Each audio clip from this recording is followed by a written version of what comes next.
What's up, everybody? Thank you for joining us today for the 5th episode of the Not Five Guys podcast, where five guys talk about sports. I'm your host, Suraj, and here's who I'm joined by. What it do? I'm Kevin. What's up? I'm Nikhil. How's it going, everyone? It's Phil. And I'm Jerry. And like I said before, I'm your host, Suraj. So our episode today is going to be focused on the upcoming NCAA tournament, specifically the bubble teams. We're also going to have a segment on the new NFL collective bargaining agreement, sprinkle in some baseball since spring training just started, and we'll end with our weekly predictions. So our first segment today is trivia time. Jerry, take it away. Spring training just started, and I have prepared a question regarding spring training. The question for this week is, which Major League Baseball team had a one-year stint in 1929 as the first team to train in Arizona? Ooh, that's a throwback. You expect us to know something that happened 80 years before we were alive? That's like a Hey, hundred. it's the basic question for the spring training. You gotta know it. The first team.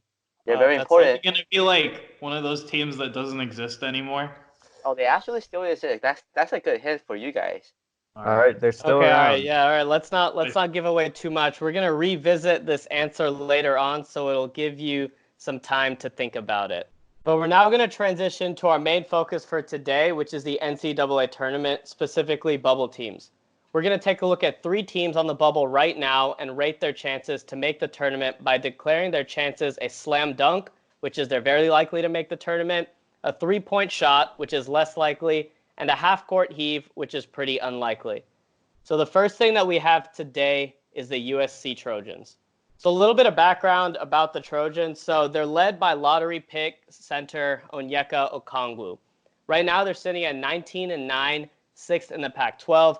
They started off the season actually really well. They started off 15-3 with quality wins against LSU, Harvard, and of course the Stanford game where they were down like 5 with 13 seconds left.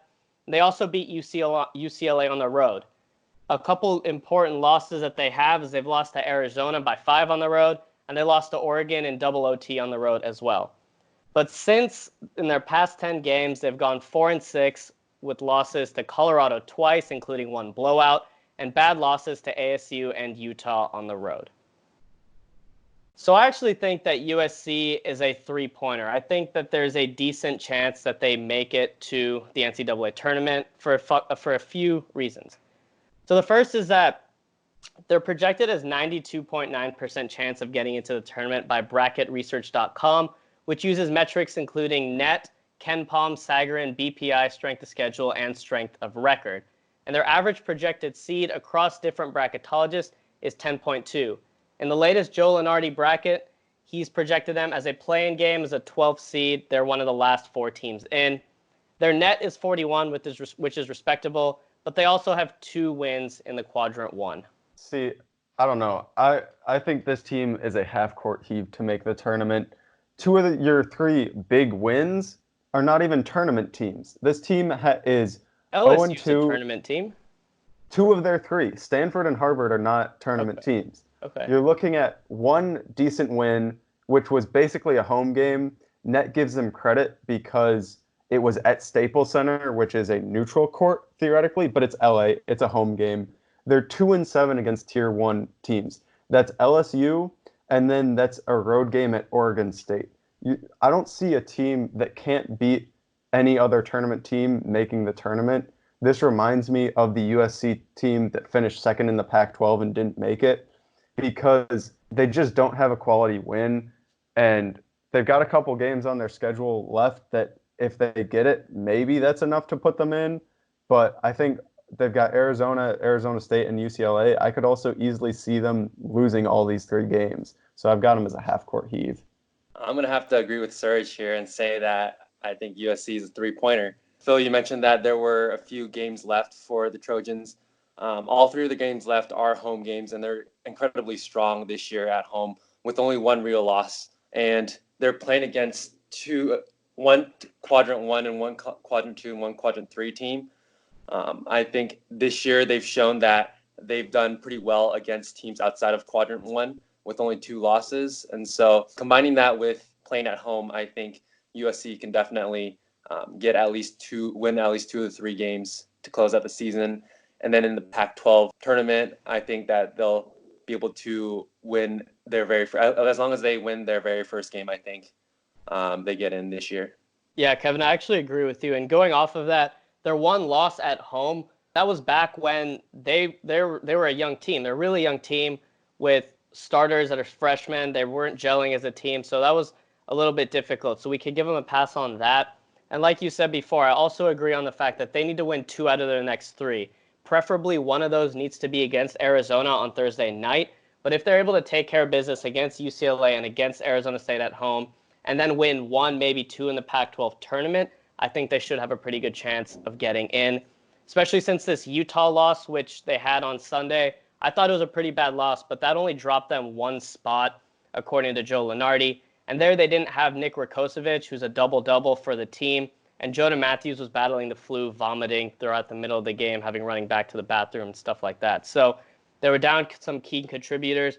But I want to close with USC saying that in order for them to really make the tournament, and if they want to win a couple of games in the tournament, it's their point guard play that really needs to step up. If you look at the games where they've lost, at Oregon, the game that went to double overtime, their point guards, which are Ethan Anderson and Kyle Sturdivant, they combined to go 1 for 7 from the floor with 3 points and 3 turnovers, whereas Oregon's point guards went 8 for 20 from the floor with 24 points and two turnovers. Against Colorado, Colorado's point guard had 12 points and 3 turnovers. Our point guards, Ethan Anderson and Elijah Weaver, had 9 points on 13 shots and 5 turnovers. And lastly, at our loss at Arizona, Nico Mannion, their point guard, had 20 points with 7 assists. And our 2 point guards, Ethan Anderson and Kyle Sturdivant, had 9 points with 3 turnovers. So ultimately, it's going to be a lot for the young guys, especially Ethan Anderson being a point guard and Elijah Weaver, Kyle Sturdivant all being underclassmen. But if we really want to make a push to the tournament for USC, we're going to need to see their point guard play step up because they've already got a walking double-double with Nick Rakocevic and Onyeka Okongwu. Like you said, they're struggling recently, and I don't see how a struggling team, their recent rating per Sagarin ratings is 106th in the nation, so you can tell that they're struggling, and I just don't see them winning 2 out of their next 3 games. And if they don't do that, they got to go far in the Pac-12 tourney. But moving on, we're going to look at a team that is actually playing right now as we record this, North Carolina State. Pending their result with North Carolina tonight, they are 17-10 on the season. They're doing pretty well at home, 12-4, only 5-5 on the road.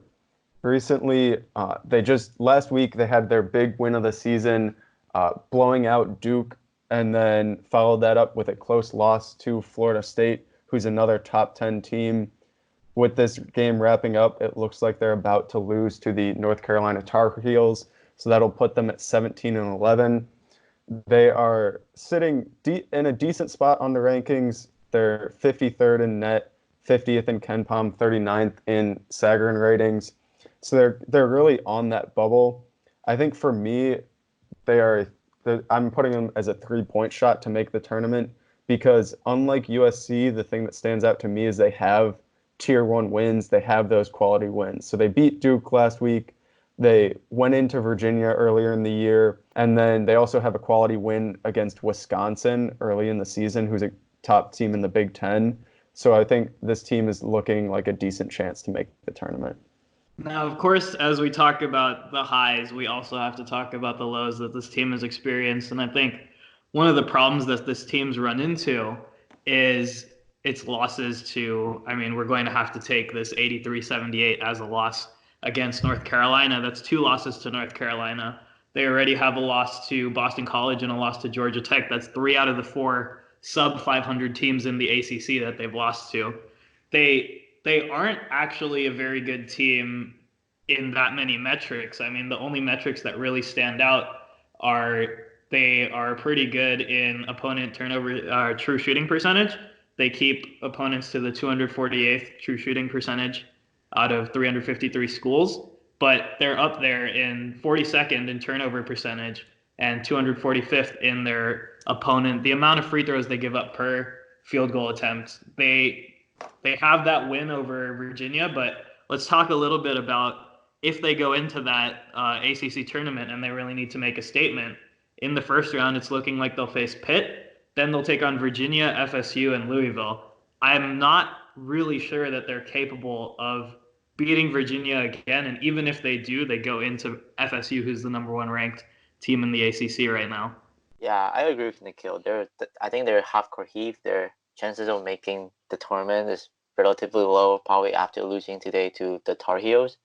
They already have 3 quad 3 losses, and 2 of them is at home. Their chances of making the tournament is getting lower and lower the more losses they have. Their only chance is that if you make the half-court shot, probably like winning or getting very far into the ACC tournament. I don't know. I think as long as they don't lose a game that they're expected to win to close out the season, I think they're doing okay. As they've got Pitt, they're at Duke, and they've got Wake Forest at home. So yes, I agree. If they falter again against another lower tier team, they're probably not going to make it. But I think after losing to North Carolina tonight, that's one of their rivals. I think they're going to light a fire, win those 2 easy games, and then in the ACC tournament, I think they get enough done. The interesting thing for me is even if they do that, there's some teams on the bubble that they have to be careful of because they are probably in that last 4 in. And so if you see some upsets in the high mid-major conferences, like a Memphis winning the AAC, that could be what pushes NC State out if they struggle down the stretch. Yeah, I'm going to have to disagree with you on the getting enough done in the ACC tournament. To me, I don't see how they managed to get enough done in the ACC tournament, especially considering that they would face Pitt first, and then they would face Virginia immediately. That's a very tough game for them, especially with their metrics. One of the things, too, is that they're actually 50th in KenPom rating. That's not exactly where you want to be in relation to the rest of the ACC. And Virginia is ahead of them. FSU is ahead of them, of course, and Louisville's ahead of them. So it's a lot of tough games that they'd have to go back to back to back. They also kind of struggle on the defensive end a little bit. They're 74th in adjusted defensive efficiency, according to KenPom. I think that Duke is really their last chance to make a statement, and Duke is going to come at them hard and try and really destroy them. But we'll go from that to a team that has very established big wins, which is Purdue. Purdue's a little bit of a strange case because they're rated really high, especially on KenPom. They're 25th in KenPom. They're 3rd worst in their conference by conference record and by overall record. However, they do have statement wins over Iowa. They have a statement win over Wisconsin and over Michigan State as well. A close one to Michigan that they dropped. And of course, only losing to Maryland, who's the number 9 ranked team in the country, by 7. I think that this team is honestly a 3-point shot. The metrics are really good. People really like this team, even though they don't have the marquee, or they don't have the record to back up the rest of the accomplishments that they've gotten this season. A lot of bad losses, honestly, but a lot of close losses too. By KenPom, they're the 9th least lucky team in the nation, which really goes to show how highly KenPom rates this team. Yeah, I disagree with you on that. I don't think that there's any chance Purdue makes it to the NCAA tournament. I have them as a half-court Heave. First of all, they have 2 losses in the quadrant 2 and 1 in the quadrant 3. So they've got 3 losses across those 2. If we compare that to USC only has 1. And they have 11 quadrant 1 losses. They've won 4, so they've won 4 out of their 15, but they also have a lot more opportunities to play quadrant 1 teams by virtue of playing in the Big Ten. But once again, they are 14-14, which is less than stellar. They're 3rd to last in the Big Ten, which I don't think is any way you can let that team enter the big dance. And also, they've lost 4 in a row. They're now 7-10 in the conference. 3 games under 500, 3 games to go, and their 3 games left are not cupcakes at all. They've got Indiana, which is a bubble team. Iowa's at home, and they're ranked. And Rutgers is also going to be a tournament team. So those are 3 tough games to close out the season. I think winning those 3 plus 3 wins in the Big Ten tournament should get them in. But then again, if you go off and rattle 6 in a row, you're sitting at 20-14, which is far more respectable than 14-14. So I think it's going to take a lot for them to get in. I agree with Serge. They probably have for Heave as well for me. I mean, according to ESPN, they do have the third toughest schedule. They're ranked third in the nation because the amount of good teams they play. But they're currently a 500 team in record, 14-14. And according to the NCAA, no team has ever earned an NCAA bid with a winning percentage lower than 533. And they're currently at 500. With the remaining schedule, I don't think they have a shot of even having a chance of winning be an actual team in the tournament. I agree. Also, and if we look at Purdue a step further, they've had some really big, bad losses. They got blown out by Nebraska. They got blown out by Illinois. They lost 63-37 in that game. And then they lost to Illinois again. So they got 2 blowout losses to Illinois, 1 at home, 1 on the road. I mean, they barely beat Northwestern, who's not very good. And then, of course, coming down the stretch, they got blown out by Penn State at home. Then they got blown out by Ohio State on the road. So they've got a bunch of blowout losses. They're a really hot and cold team, but I don't see why that should be rewarded just because you have a couple Q1 wins, especially considering the fact that they get a lot more opportunities to have those games by virtue of being in a good conference.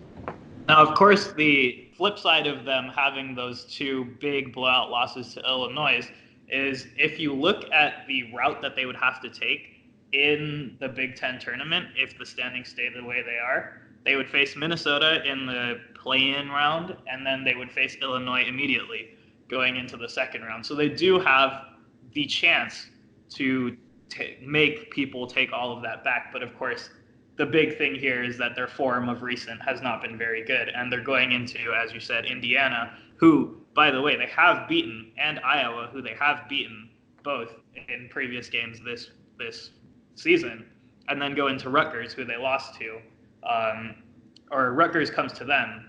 And it's a relatively difficult stretch, but they definitely have the chops to win all of these 3 games going into the tournament. And then taking on, I think, winning against Illinois would take a lot of that pressure of, especially that 37-point, the game that they only scored 37 in, take a lot of that pressure away. I think they have a lot better shot, especially because by projections, they would go up against Iowa next, who they would have beaten at least once by this time. So I think that they have a chance, but we'll definitely have to see.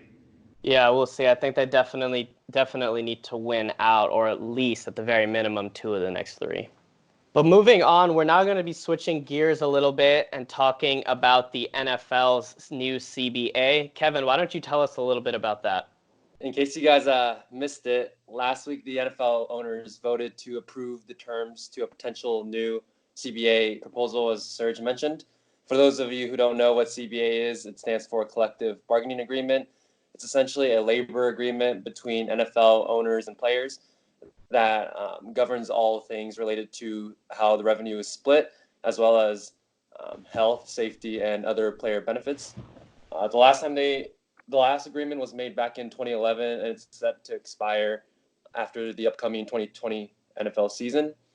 And the reason that these agreements have an end date is so that the minimum wage doesn't stay relatively constant for too long, and other health and safety terms can be loosened and tightened as the world advances in science. So going into the terms of this new proposal, the centerpiece of all of this is the addition of a 17th game in the NFL season in order to increase revenue. And in return, the owners added a bunch of incentives, such as salary boosts, lightening training camp hours, the addition of an additional roster spot on their active and practice squad, better facilities, insurance, 401k, all those benefits. One important one is the relaxing of disciplinary action, especially for the use of THC, where they're eliminating suspensions for positive tests. And so on the surface, it might not seem like that bad of an agreement. After all the owners did approve it. So now it's up to the players to vote on it. which I think is pretty unlikely for them to approve it. A lot of the players recently, since last week when the terms came out, a lot of players like J.J. Watt, Richard Sherman, Michael Thomas, they publicly came out and voiced their opposition against these terms, saying that there's no way they're playing 17 games under these incentives, wanting more of a 50-50 split. Everything that they're saying is completely understandable. If you dive deeper into these terms, the increase in salary doesn't scale equally to the percentage change of games played. And although players that are near the minimum wage limit, they'll definitely see a salary boost. But for players that are making more than $4.25 million, they're essentially taking a pay cut because their average salary per game would be going down, despite there still being a bonus for playing that 17th game. Owners right now are eager to get this new deal because they want to secure TV deals. And last week when they announced it, they said they want to know by this week so they can prepare before the league year starts on March 18th. So right now balls are in the players' courts, and if the players aren't able to come to an agreement with this, they'll continue to play with the 2020 they'll continue to play the 2020 season with the 2011 CBA and then renegotiate next offseason when the agreement ends. All right, yeah, thanks for that, Kevin, for keeping us updated in all NFL news, even though we're not even in the NFL season. So hey, it's combine season. Anybody see Joe Burrow's hand size? How's he going to go number one? He said he's retiring, don't you remember? Exactly. Can't go number one anymore. Well, Patrick Mahomes worked out pretty well. And Phil, as a Bears fan, how's Mitchell Trubisky over Patrick Mahomes? Hey, he's got bigger hands than Joe Burrow. That's all that matters. That didn't answer the question of how's Mitchell Trubisky over Patrick Mahomes. Hey, how many teams thought Mahomes was going to be Mahomes? One. It's not the Bears' fault. That still didn't answer the question, but that's okay. We're actually going to go back to trivia time and make our guesses, and then we'll be able to go over our answer. So, Phil, why don't you tell us who you have? I think I got to go with an old team here, a team from my home city. I think it was the Chicago Cubs. I'm going to go with the New York Yankees. I do not think Jerry would miss a chance to talk about his beloved Yankees, so I am also going Yankees. Dang, that's exactly what I was going to do. Yeah. Since Jerry asked the questions, I'm going to have to go with the Yankees as well. Wow. Oh, you guys got it wrong. Sometimes I don't really go with the Yankees, back in the days. I don't really know much about the Yankees back in the old days. Phil was the closest according to the area region of where the team is. The answer is the Detroit Tigers. Damn. Wow. Did not realize the Tigers were around at that time. Yeah, they were a very old team. Yeah, I think Jim Leland was managing them back then. Maybe he played for them. I don't know. Oh. Yeah, I highly doubt he played for them in the 1920s, dude. He was managing them in the 2000s. All right. Well, now that we're done with trivia time, we're lastly going to hop into our weekly prediction segment, which is the race for who has to eat Vegemite. And that's pretty much all but settled for now. No, it's not. Well, technically it's not, but for all intents and purposes, it is. Because right now, in first place, we'll start from the top. In first place, Kevin's sitting pretty at 9-3. Let's go. And in second place, we've got a three-way tie at 7-5 between me, Jerry, and Nick Hill. And in last place at 4-8 is Phil, whereas second place is at 7-5. So one of us between Nick Hill, Jerry, or me would need to pick differently than on all three games than Phil, which I don't see happening. So for that reason, Phil, I'd order that Vegemite fast because we've got some recording to do. Yeah, I'll get there.